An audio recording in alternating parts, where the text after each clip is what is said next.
la dépendance affective. Si vous me regardez maintenant, quand vous regardez, dites-moi, est-ce que vous avez déjà été dans la dépendance affective? Vous êtes dans la dépendance affective ou vous savez au moins c'est quoi la dépendance affective? Et je vais vous expliquer que je vais juste un peu ranger la caméra. Je peux vous dire que il y a bien des années, moi, j'avais aucune idée c'est quoi la dépendance affective. Je savais juste que j'étais comme une sorte d'éponge, que j'avais besoin d'amour tout le temps, tout le temps, tout le temps, tout le temps. J'avais besoin qu'on m'aime, j'avais besoin qu'on prenne soin de moi. J'étais comme une petite plante qui s'accrochait un peu partout. Et je ne savais même pas que ça, en fait, c'est la dépendance affective. Et justement, parce que j'avais ce besoin permanent, j'avais vraiment ce besoin permanent d'amour et d'affectivité, vous savez, j'acceptais dans ma vie des relations totalement inappropriées avec des personnes qui ne me convenaient pas. Et j'étais parfaitement consciente que ce type de relation ne me convient pas, mais justement parce que ce type de personnes me donnait le peu d'amour que moi je ressentais comme un grand désespoir, j'acceptais des relations que j'aurais jamais dû accepter et que finalement ont mal fini, où je me suis retrouvée extrêmement blessée ou abandonnée ou rejetée ou trompée ou vous voulez tout ce que vous voulez dans cette gamme d'émotions négatives. Je les avais toutes vécues dans mes relations. Et bonjour Marina, super contente que tu es là. Et on parle de la dépendance affective et à quel point ça nous fait mal dans notre vie. Mais vous savez, ça fait mal la dépendance affective, mais c'est pas incurable. On peut guérir de cette dépendance affective le temps qu'on est conscient qu'on est dans la dépendance affective. Mais le gros problème, c'est que la plupart du temps et la plupart des gens ne sont même pas conscients qu'ils sont dans la dépendance affective et ils continuent ce chemin comme une sorte de modèle. Parce que vous savez qu'est-ce qui se passe? Les personnes qui sont dans la dépendance affective, elles tombent sur le même type de partenaires, le même type de partenaire qui au début, c'est comme le paradis sur la planète Terre. Il te donne tout cet amour, bisous, câlins, des soirées romantiques, des sorties. Et c'est quand tu, waouh, je me sens bien, je reçois qu'est-ce que je veux. Et comme ça, tu passes de vue, tu ne regardes même pas attentivement c'est quel type de personne réellement et les comportements inappropriés que toi, tu vois, que tu le vois, OK, mais tu les acceptes justement parce que cette personne, elle t'éblouit au début, elle t'aveugle avec cette quantité étouffante d'amour et toi, tu es comme une assoiffée qui en plein désert, quelqu'un te donne une grosse bouteille d'eau. Tu ne vas même pas poser la question d'où ça vient cette bouteille d'eau, tu veux juste la prendre. C'est ça le problème avec la dépendance affective. Tu es vraiment un grand assoiffé d'amour. Mais maintenant, je vous explique comment ça se passe dans une relation avec cette dépendance. Mais pour la comprendre, il faut savoir où ça commence. Parce que moi, je le dis souvent. Bonsoir Fatima, super contente que tu es là. Je dis souvent, la dépendance affective, ce n'est qu'une conséquence de notre enfance. Ce n'est que le résultat d'un mode de vie que nous avons déjà eu, parce que c'est un modèle qui se répète à l'âge adulte, mais d'une autre manière, sous une autre forme. Okay? Donc, la dépendance affective commence dans la petite enfance. Quand, vous savez, le besoin primaire de l'enfant, le besoin avant tout, c'est d'être nourri et d'être aimé. Si tu as un enfant, tu le nourris et tu l'aimes, c'est très peu important les jouets que tu lui achètes, la qualité du linge que tu lui offres, les sorties que tu lui offres, c'est vraiment pas important. Mais le temps que toi, tu lui donnes à manger, parce qu'ils sont vraiment des besoins primaires, et le temps que toi, tu aimes cet enfant. Mais vous savez, j'ai parfois des clientes qui me disent, mais mes parents m'ont aimé, mais elle est pleinement dans la dépendance affective. Mais quand je lui pose la question, c'est quoi pour toi la définition de l'amour? Elle dit, ils ont pris soin de moi pour que ça m'arrive rien de mal. Et ils ont voulu que j'étudie beaucoup pour que j'ai une bonne vie. Vous comprenez? C'était ça pour elle, la définition de l'amour des parents, surtout l'amour maternel. Mais quand j'ai creusé, et je lui ai dit, est-ce qu'il y avait des signes d'affectivité dans ta vie? Elle a dit, non, non, non, ma mère était une personne extrêmement rigide, une personne froide. Elle voulait que ça soit toujours bien fait, que ça soit parfait, que ça soit bien rangé, que ça soit bien organisé, que ça soit, ouais, vous savez. Et son père, de l'autre côté, c'était une personne hyper effacée qui n'exprimait aucun type d'émotion. Alors, cet enfant se trouvait un peu à la dérive de ses propres émotions. Et comme je vous ai dit, en même besoin, le besoin de nourriture, le besoin de se nourrir, il est au même niveau que le besoin d'amour. Un enfant, si tu ne lui donnes pas la nourriture, il va mourir physiquement. Et si tu ne lui donnes pas de l'amour, c'est son âme qui va mourir. Et à ce moment-là, l'enfant va créer toutes sortes de mécanismes parce que l'instinct de survie est extrêmement, extrêmement puissant en nous.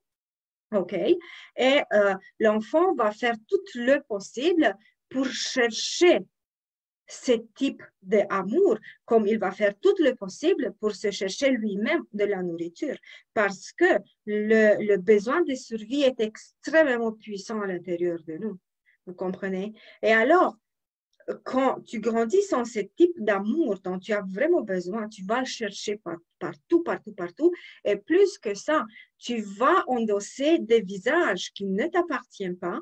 Tu vas jouer le rôle que ton entourage veut que tu joues justement pour recevoir cette récompense. Par exemple, tu vas avoir des super bonnes notes à l'école parce que tes parents le veulent, parce qu'ils vont te donner de la reconnaissance et peut-être va dire bravo, je t'aime. Vous comprenez? Donc, l'enfant va faire tout, va ajuster. C'est très important, s'il vous plaît, comprenez. L'enfant va ajuster tous ses comportements en fonction des personnes qui représentent pour lui une source d'amour. OK? Si tes parents, pour toi, au début, représentent une source d'amour, tu vas te plier à toutes leurs exigences pour recevoir cet amour. Et en grandissant, tu vas rencontrer un partenaire qui va te demander n'importe quoi et tu vas te plier à toutes ces demandes et à toutes ces exigences pour répondre à qu'est-ce qu'il veut pour qu'en retour, il te donne de l'amour. Mais derrière ça se cachent d'habitude deux archétypes extrêmement toxiques. Et le plus prépondérant, le plus puissant, c'est l'archétype de l'enfant invisible. C'est un archétype qui dit, tu n'existes pas pour ta famille, tu n'existes pour personne. Si tu vas mourir demain, personne ne va savoir que toi, tu existes. Vous comprenez? Et ce type d'archétype, cet archétype, qu'il est comme un modèle de comportement que inconsciemment, comme Marina le dit, c'est inconsciemment que nous, on le garde à l'intérieur de nous, va nous pousser vers le sauveur, vers l'archétype du sauveur. Je vous dis, toutes les personnes que je rencontre en consultation et qui ont l'archétype de l'enfant invisible, tout de suite, elles sont dans le sauveur. Pourquoi? Parce que c'est ce mécanisme. Moi, en premier, c'est deux types de mécanismes qui se développent. En premier, elle va dire, personne ne m'a sauvé moi, personne ne m'a aimé, personne n'a pris soin de moi. Moi, je ne veux jamais faire ça à quelqu'un d'autre. Et si une personne se présente avec des problèmes sur mon chemin, moi, je veux l'aider. OK? Ça, c'est l'archétype du sauveur. Et la deuxième fois, le deuxième mécanisme qui se cache derrière, si je veux aider ces personnes d'une manière ou d'une autre, et elles vont être reconnaissantes. Ça veut dire que moi, je veux recevoir cette confirmation que j'existe, que je suis importante. Je veux dire, waouh, bravo, tu es tellement gentil. Waouh, ça me fait du bien. Quelqu'un m'apprécie enfin. Enfin, quelqu'un voit que moi, j'existe. C'est ça que je vous dis. Bonjour, Dina. C'est ça que je vous dis, c'est extrêmement puissant ce type de mécanisme dans lequel nous sommes prisonniers. Je vous dis, ce sont des mécanismes dans lesquels nous sommes prisonniers et pire encore, nous sommes complètement inconscients. Je peux vous dire que moi, j'étais au même niveau que Mère Teresa, je voulais sauver tout le monde, tout le monde, tout le monde. Et même dans mes relations amoureuses, je vous dis que j'étais la sauveuse. En premier, j'attirais juste des hommes qui avaient un tas de problèmes, tous les problèmes de la planète qui ce sont eux qui avaient. Et c'était toujours leur ex qui leur avait fait je ne sais pas quoi, je ne sais pas quoi.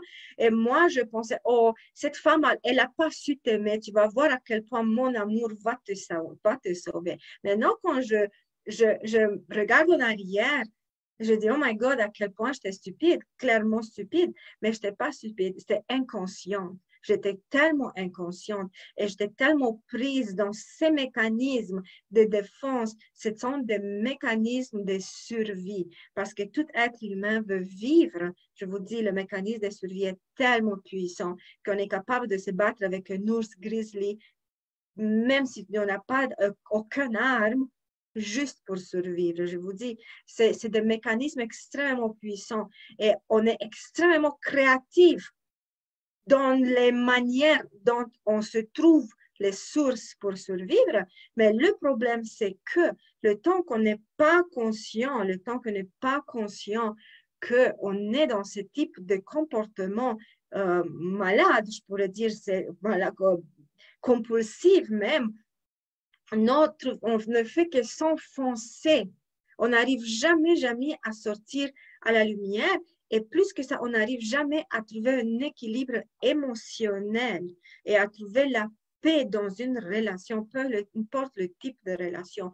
Le temps que tu es dans la dépendance affective, tu ne vas jamais trouver une relation équilibrée. Même si tu trouves un partenaire où peut-être que lui, il est quand même plus stable que toi, c'est toi qui deviens le saboteur et tu vas harceler cette personne, tu vas l'étouffer et tu veux toujours qu'il te donne plus d'amour, plus d'attention et tu deviens super jalouse et tu dis, ah, mais s'il regarde quelqu'un d'autre, ah, c'est possible que je le perde et tu commences à lui poser 2500 questions, à surveiller ses appels, à fouiller dans ses poches, tu fais toutes les bêtises de la planète et finalement la relation dérape. Même si la personne qui est devant toi, c'est une bonne personne. Et après, ça rentre en jeu toutes tes insécurités. Toutes tes insécurités. Je peux vous dire toutes tes insécurités de A à Z, plus toutes tes blessures. Absolument toutes tes blessures. Et ça crée une sorte de folie dans la relation. Et ce type de folie, ça dépend du tempérament et du caractère de chaque personne. Ça peut arriver à des éclats, à des batailles, à des chicanes extrêmement puissantes, à fracasser les meubles dans la maison ou à s'enfuir de la maison ou à blesser l'autre de toutes les manières. Finalement, tu te retrouves blessé, tu te retrouves anéanti et la relation finit très mal. Vous comprenez?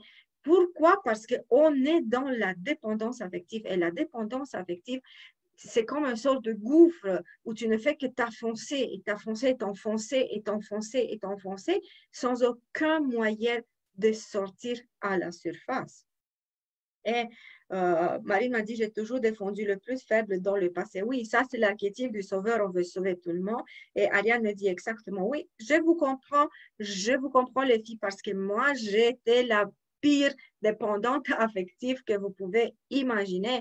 Je vais vous dire pourquoi j'ai vécu 15 ans avec un homme narcissique, extrêmement abusif et manipulateur. Et vous savez, on avait des conflits extrêmement puissants où il m'insultait, il me traitait de tous les noms possibles, il me poussait, il me faisait tout. Et 20 minutes plus tard, même pas, c'était moi qui m'en allais vers lui pour lui demander pardon et le supplier de me prendre dans ses bras. Juste imaginer à quel point c'était aberrant mon comportement. Maintenant, quand je regarde, je dis, oh my God, qu'est-ce que je faisais dans ce temps-là? C'est fou, qu'est-ce que je faisais?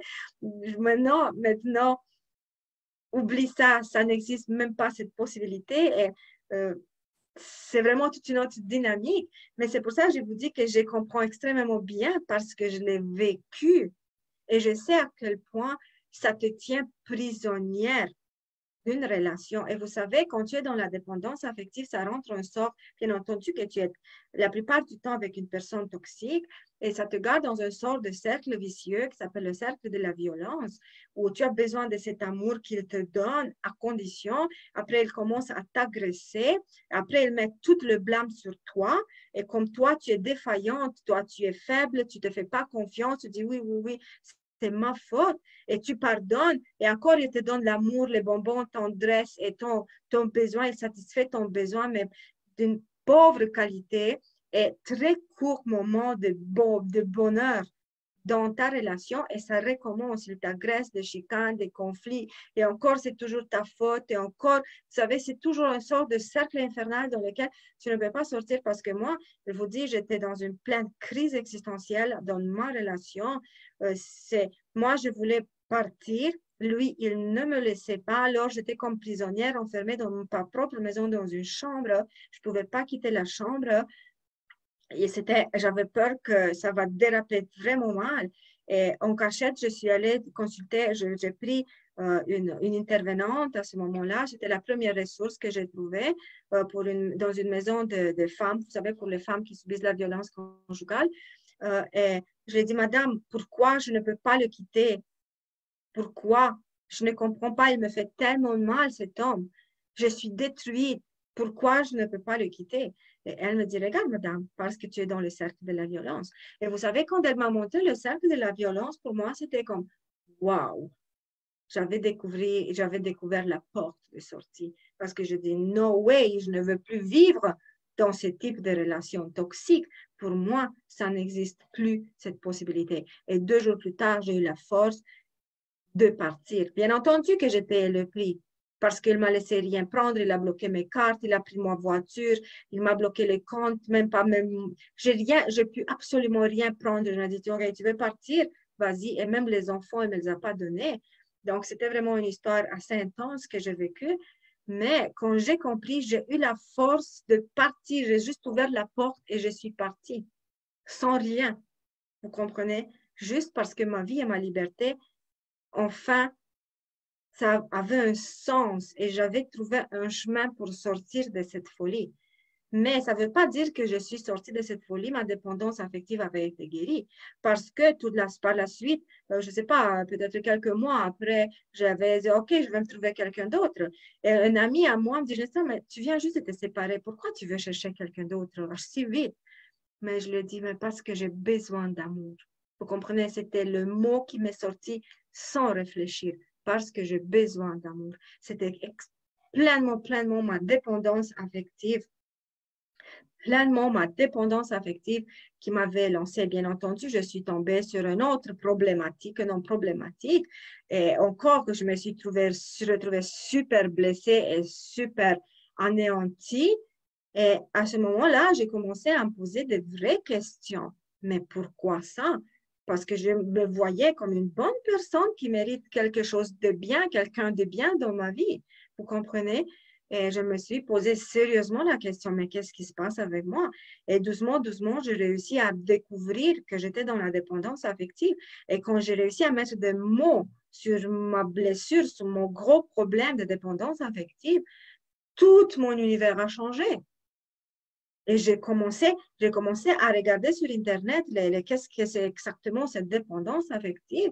Et quand j'ai compris le mécanisme, je me suis reconnue 150%. Et je peux dire que je peux vous dire sincèrement que la découverte du fait que je suis dans la dépendance affective a ouvert mon chemin et m'a conduit vers celle que je suis aujourd'hui.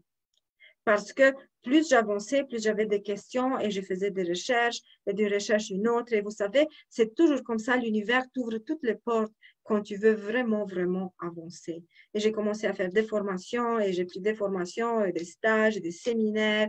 Et c'est comme ça que j'ai évolué, mais aussi c'était bien entendu un bagage de mon âme qui j'ai commencé à me rappeler beaucoup de choses parce que j'avais des moments dont je me couchais le soir et le matin, je me réveillais avec des informations que j'avais jamais étudiées. J'ai commencé à parler des choses que c'est comme trop, j'ai commencé à parler des choses que j'avais jamais étudiées. J'ai dit, oh my God, je suis folle déjà. Et j'ai dit, OK, il y a un problème, il faut que je voie un psychiatre. Après, j'ai commencé à voir des groupes de personnes. Je ne savais même pas c'est quoi l'éveil. C'est quoi ça l'éveil? C'était toute une aventure à la découverte de moi, toute seule, parce qu'il y a longtemps, quand j'ai connu toutes ces aventures, il n'y avait pas tellement d'informations comme aujourd'hui et pas tellement ouverte l'information accessible. Vous savez, si moi, il y a 10 ans, quand j'ai vécu toutes ces histoires, j'aurais eu un groupe comme vous avez aujourd'hui et vous m'avez moi ici pour vous expliquer des choses comme ça, moi, j'aurais évolué en flèche. Mais à moi, ça m'a pris 7 longues années dans la nuit noire de l'âme où j'ai souffert atrocement. Je ne pourrais même pas vous décrire en mots à quel point j'ai souffert pendant 7 ans, sans pause. Sans pause, j'étais plus capable de respirer, j'étais plus capable de me supporter, j'étais plus capable, j'étais morcelée. Et qu'est-ce que moi je fais aujourd'hui justement parce que je sais à quel point ça peut être souffrant, ça peut être lent, ça peut être déchirant quand tu te retrouves toute seule, sans ressources et tu ne comprends rien. C'est pour ça que j'ai fait tout ce que j'ai fait. D'ailleurs, tous les programmes que moi j'ai construits, c'est un condensé. Tu n'as pas besoin de passer 10 ans, 7 ans, 8 ans, 5 ans, même pas une année dans la nuit noire de l'âme pour essayer de voir qu'est-ce qui se passe avec toi. Parce que je t'offre déjà toutes les clés. Il faut juste les prendre. Vous comprenez qu'est-ce qui se passe? Et je vous dis, si il y a 10 ans, j'aurais eu une personne comme moi aujourd'hui, j'aurais évolué à une vitesse fulgurante et j'aurais épargné énormément de souffrance. Mais vous savez, l'univers a organisé les choses de telle façon que je devrais souffrir pour arriver à ce que je suis aujourd'hui. Et je vous dis, je pense sérieusement que si j'aurais pu guérir, je ne sais pas, mais les choses étaient organisées de cette façon et il fallait que je traverse tous ces enfers, toutes ces détresses profondes. Mais regardez pour revenir à notre sujet, qu'est-ce que la dépendance affective nous fait, à quel point la dépendance affective détruit complètement notre vie. Parce que c'est effectivement une destruction. Et je vous dis que dans cette dépendance affective, nous sommes les principales créateurs de notre propre destruction. Justement, j'ai parlé ce matin, j'avais une cliente en consultation, elle me disait de sa vie, vraiment une vie atroce, plein de choses vraiment lourdes. Et vous savez, ça intervient quand tu vis des choses tellement lourdes, ça intervient souvent le sentiment de culpabilité. Tu te dis, waouh, pourquoi cette vie? Qu'est-ce que j'ai fait de mal pour que je mérite cette vie? Mais je lui ai dit, tu n'as rien fait de mal et tu n'es pas coupable, tu n'es vraiment pas coupable de la vie que tu as et tu n'es pas coupable de ton passé, OK? Mais on est 150% responsable de notre propre guérison. Vraiment, on est responsable de notre propre guérison. Et à ce moment-là, quand on a cette prise de conscience, on se pose la vraie question. Il faut se poser cette question. Qu'est-ce que je choisis pour ma vie? De rester dans la mentalité de victime et pour le reste de ma vie de me plaindre que ils m'ont fait ci, ils m'ont fait ça, ils m'ont abandonné, ils m'ont trahi, mes parents ne m'ont pas aimé. C'est la victime en toi qui crie fort. Et, ou bien je fais le choix de oui, ça c'est ma vie, mais à partir d'aujourd'hui, je choisis de prendre un nouveau chemin, de changer complètement ma vie. Et je vous dis que c'est possible. C'était possible pour moi et c'était possible pour toutes les centaines de personnes avec qui je travaillais et leur vie s'est transformée radical. Donc, quel est mon message? Qu'on peut transformer notre vie, on peut sortir de la dépendance affective, on peut guérir toutes nos blessures de rejet, d'abandon, d'injustice, de trahison, toutes, on peut les guérir, mais à condition de vouloir guérir, à la place de toujours se trouver des prétextes. Ah, je ne suis pas prête. Ah, je n'ai pas l'argent. Ah, pas encore. Vous savez, parce que il y a un piège dans cette histoire, pas encore. Parce que l'univers, quand il te met sur ton chemin des choses graves, c'est comme une sorte de clochette qui dit, hey, réveille-toi, guéris. Mais tu n'entends pas cette clochette et tu dis, ah, c'est là sa faute. C'est lui, c'était un méchant. Je suis tombée sur un méchant qui m'a fait du mal. C'est pas grave, le prochain va être bien. Oublie ça, le prochain va pas être bien. C'est toi qui vas tomber sur un autre pareil jusqu'il va avoir un autre visage. Oui, ça va être un autre visage, mais avec les mêmes problèmes et pire encore. Et si tu n'écoutes pas le message de l'univers, les choses sont pires. Et tu vas de pire en pire, en pire, en pire, le temps que tu tombes dépressive, tu arrives à des batailles, tu arrives à penser au suicide, tu arrives à toutes sortes de choses vraiment lourdes. Pourquoi? Parce que l'univers t'a déjà donné des messages. Hey, change ta vie. Mais si toi, tu continues à blâmer les autres, à rester dans la mentalité de victime, à ne pas te poser de vraies questions sur ta propre vie, tu ne fais que t'enfoncer et souffrir. Et je peux vous dire que tu peux mourir dans une énorme détresse existentielle sans jamais avoir connu le bonheur. Pendant que c'est tellement comme un switch, quand tu allumes la lumière, tu allumes la lumière, il y a la lumière, mais il faut la volonté de guérir. C'est ça que ça prend pour guérir, la volonté de guérir. Parce que si tu te trouves toujours des prétextes, tu vas jamais, jamais, jamais guérir.